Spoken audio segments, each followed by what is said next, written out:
Hello students, welcome to my channel Gyan Ganga. Students, स्वागत है आपका हमारे चैनल ज्ञान गंगा पर। अब हम पढ़ने जा रहे हैं क्लास 9 का ये चैप्टर जो हमने ख़त्म कर दिया है, यानी कि chapter number 5 the fundamental unit of life. अब इसकी समरी हम देखने जा रहे हैं कि भाई इस चैप्टर में हमने टोटली में क्या पढ़ा। तो चलिए बिना टाइम वेस्ट के स्टार्ट करते हैं समरी कि हमने समरी में क्या क्या देखा भाई, इस चैप्टर में हमने क्या क्या पढ़ा भाई।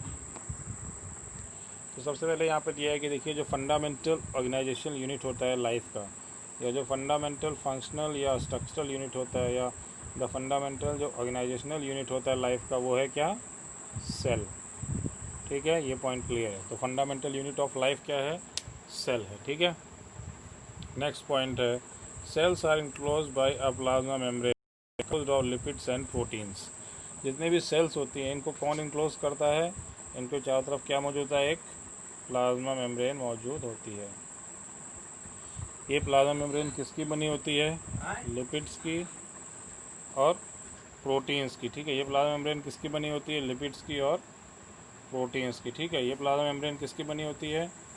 लिपिड्स की और प्रोटीन्स की। तो याद रखिएगा, सेल को चारों तरफ से घेरता है प्लाज्मा मेम्ब्रेन, उसको कवर करके रखता है सेल को पूरा, और ये प्लाज्मा मेम्ब्रेन बना होता है लिपिड्स और प्रोटीन से। तो ये क्लियर हो गए दो पॉइंट। तीसरा पॉइंट बता रहा है the cell membrane is an active part of the cell. जो सेल मेम्ब्रेन है वो क्या है? एक एक्टिव पार्ट है सेल का, मतलब वो बहुत ही एक्टिव रहने वाला एक पार्ट है सेल मेम्ब्रेन। ऐसा नहीं कि चुपचाप वो पड़ता है, नहीं, बल्कि सेल मेम्ब्रेन क्या है? काफ़ी एक्टिव पार्ट है। कैसे? It regulates the movement of material between the ordered interior of the cell and the outer environment. यानी कि मान लो ये सेल है अगर, तो सेल के अंदर और सेल के बाहर चीज़ें जो है इस सेल मेम्ब्रेन की वजह से ही होती हैं। ठीक है, तो याद रखिएगा, ये सेल मेम्ब्रेन की वजह से ही अंदर बाहर चीज़ें होती हैं। ठीक है ना। तो आपको अब यही याद रखना है कि सेल मेम्ब्रेन बहुत ही एक्टिव इसलिए क्योंकि ये चीज़ों के मूवमेंट को रेगुलेट करता है कि क्या चीज़ सेल के अंदर जाएगी और क्या चीज़ सेल के बाहर आएगी। इन चीज़ों को रेगुलेट करने का काम सेल मेम्ब्रेन ही करता है। तो सेल मेम्ब्रेन बहुत ही इंपॉर्टेंट है। क्यों? क्योंकि आउटर इन्वायरमेंट और इनर इन्वायरमेंट में चीज़ों के मूवमेंट को अलाउ करता है। ठीक है, उसके बाद है जब हम प्लांट सेल की बात कर रहे हैं तो in plant cell cell wall compose mainly of cellulose is located outside the cell membrane. जब प्लांट सेल की बात करते हैं तो प्लांट सेल में सेल मेम्ब्रेन के बाहर एक और आउटर कवरिंग होती है जिसको और अच्छे से और अच्छा बनाती है। वो कौन है? Cell wall. तो आपको अब ये याद रखना है कि प्लांट सेल में क्या होता है? सेल वॉल होता है, और सेल वॉल जो है सेल मेम्ब्रेन के बाहर होता है। और सेल वॉल किससे बना होता है? सेलुलोज से बना होता है। ठीक है, सेल वॉल किससे बना होता है? सेलुलोज से बना होता है। ये आपको याद रखना है कि सेल वॉल सेलुलोज से बना होता है। ठीक है, इसके बाद हमारे पास नेक्स्ट पॉइंट आ रहा है the presence of cell wall enable the cells of plants, fungi and bacteria to exist in hypotonic media without bursting. जो ये सेल वॉल प्रेजेंट है, इसी की प्रेजेंट होने की वजह से ही प्लांट सेल या फंजाई या बैक्टीरिया जितने भी होता रहे, ये सारे एग्जिस्ट करते हैं किसमें? हाइपोटोनिक मीडिया में। ये सारे किसमें एग्जिस्ट करते हैं? हाइपोटोनिक मीडिया में एग्जिस्ट कर पाते हैं विदाउट बर्स्टिंग, मतलब बर्स्ट किए बिना ये उसमें रह पाते हैं। तो किसकी वजह से हो रहा है ये सब? सेल वॉल की वजह से। अगर सेल वॉल ना होता तो ये हाइपोटोनिक मीडिया में नहीं रह पाते, किसी भी हाइपोटोनिक मीडिया में ये लोग नहीं रह पाते। तो सेल वॉल एक तरह से मजबूती प्रदान कर रहा है। सेल वॉल एक तरह से एक एक्सटर्नल प्रोटेक्शन प्रदान कर रहा है, इनको मजबूत बना रहा है, इनका शेप एंड साइज़ और इनकी मजबूती अच्छी कर रहा है। ठीक है,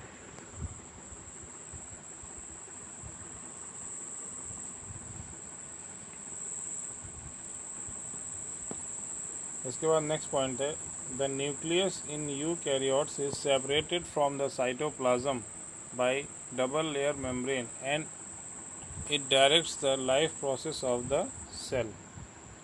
तो अब अगर हम सेल में न्यूक्लियस की बात करें तो जो न्यूक्लियस होता है वो यूकैरियोट सेल में क्या होता है? जो न्यूक्लियस होता है वो यूकैरियोट सेल में क्या होता है? सेपरेटेड होता है फ्रॉम साइटोप्लाज्म। वो साइटोप्लाज्म से सेपरेटेड होता है, ठीक है। वो साइटोप्लाज्म से सेपरेटेड होता है किसके द्वारा?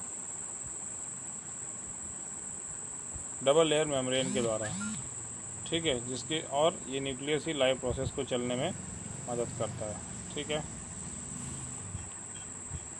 इसके बाद हमारा नेक्स्ट पॉइंट आ रहा है क्या? The ER functions both as a passage way for intracellular transport and as a manufacturing surface. दो एंडोप्लाज्मिक रेटिकुलम में ये मैन्युफैक्चरिंग सरफेस की तरह भी काम करता है और एक पैसेज वे की तरह भी काम करता है।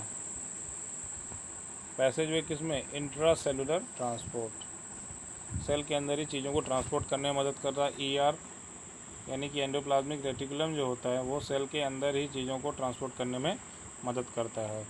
दूसरी चीज़, ये मैन्युफैक्चरिंग सरफेस की तरह भी काम करता है, ठीक है। ये हो गया एंडोप्लाज्मिक रेटिकुलम के बारे में। इसके बाद हमने पढ़ा था क्या? Golgi apparatus. तो जो गोल्गी एपरेटस होते हैं इसमें क्या होता है? They consist of stacks of membrane bound vessels. इसमें जो है गोल्गी एपरेटस में क्या होता है? स्टैक्स ऑफ मेम्ब्रेन बाउंड वेस्किल्स होते हैं that function in the storage. जो किसकी तरह फंक्शन करता है? Storage, modification, packaging of substance में, ठीक है। मैन्युफैक्चर्ड इन द सेल, जो भी सेल में चीज़ें बनती हैं और मॉडिफिकेशन में हेल्प करता है। कौन? Golgi apparatus. तो गोल्गी एपरेटस का फंक्शन क्या है? स्टोरेज करना, मॉडिफिकेशन करना, पैकेजिंग करना। जितने भी सब्सटेंस सेल के अंदर बनते हैं उनकी स्टोरेज, मॉडिफिकेशन, पैकेजिंग, ये सारी चीज़ें कौन करता है? गोल्गी एपरेटस करता है। और ये है क्या गोल्गी एपरेटस? एक मेम्ब्रेन बाउंड वेस्किल है, ठीक है। स्टैक्स ऑफ मेम्ब्रेन बाउंड वेस्किल है। तो आपको याद रखना ये क्या है? स्टैक्स ऑफ मेम्ब्रेन बाउंड वेस्किल्स है, ठीक है ना।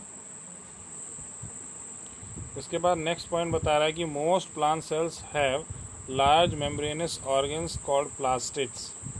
ज़्यादातर जो प्लांट सेल्स होते हैं उनमें लार्ज मेम्ब्रेनस ऑर्गेनल्स होते हैं जिनको प्लास्टिड्स बोलते हैं, which are of two types. और जो प्लास्टिड्स होते हैं ज़्यादातर ये प्लांट्स में होते हैं और ये दो तरह के होते हैं, एक होता है क्रोमोप्लास्ट और एक होता है ल्यूकोप्लास्ट, ठीक है। तो इसको आप याद रखिएगा, क्रोमोप्लास्ट और ल्यूकोप्लास्ट, ये दोनों क्या हैं? प्लास्टिड्स हैं। ये लार्ज मेम्ब्रेन बाउंड ऑर्गेनल्स हैं जो प्लांट सेल में पाए जाते हैं, ठीक। इसके बाद नेक्स्ट पॉइंट बता रहा है कि chromoplasts contain chlorophyll are called chloroplast. ऐसे क्रोमोप्लास्ट जिसमें क्या होता है? क्लोरोफिल होता है। तो ऐसे क्रोमोप्लास्ट जिसमें क्या होता है? क्लोरोफिल होता है, उन्हें क्या बोलते हैं? क्लोरोप्लास्ट बोलते हैं।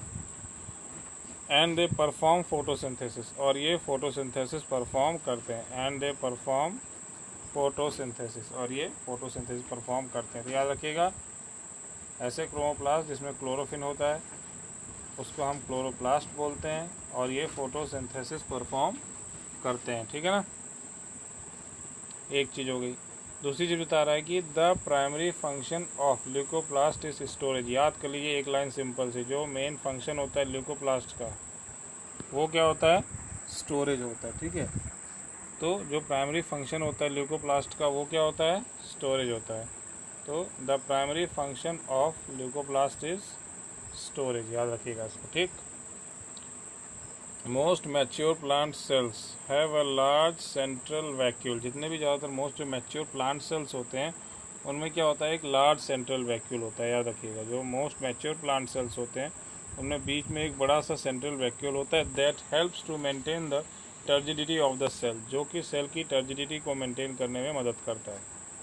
तो जो प्लांट सेल्स होते हैं, most of the plant cells में सेंटर में बीच में एक बड़ा सा वैक्यूल होता है जो सेल की टर्जिडिटी को मेंटेन करने में मदद करता है और स्टोर करता है इंपॉर्टेंट सब्सटेंस इंक्लूडिंग वेस्ट। ये इंपॉर्टेंट सब्सटेंसेस को स्टोर भी करता है, इसमें कि वेस्ट भी आ जाता है, जो मतलब वेस्ट चीज़ें होती हैं वो भी इसमें आ जाता है, ठीक है।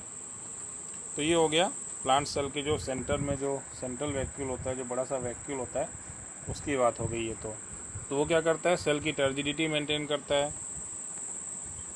और स्टोर करता है इंपॉर्टेंट चीज़ों को, जिसमें चीज़ें भी आ जाती हैं, जो वेस्ट वाली चीज़ें होती हैं वो सब भी यहीं पर स्टोर होती हैं। तो ये हो गया वैक्यूल का रोल।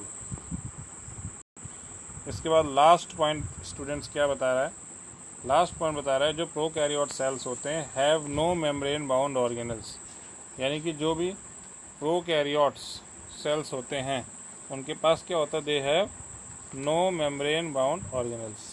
तो आपको याद रखना है कि प्रोकैरियोट सेल्स में मेम्ब्रेन बाउंड ऑर्गेनल्स नहीं होते हैं। Their chromosomes are composed of only nucleic acid, इनका जो क्रोमोसोम होता है वो मेनली किसका बना होता है, सिर्फ न्यूक्लिक एसिड का बना होता है, ठीक है। तो जो प्रोकैरियोटिक सेल्स होते हैं इनका जो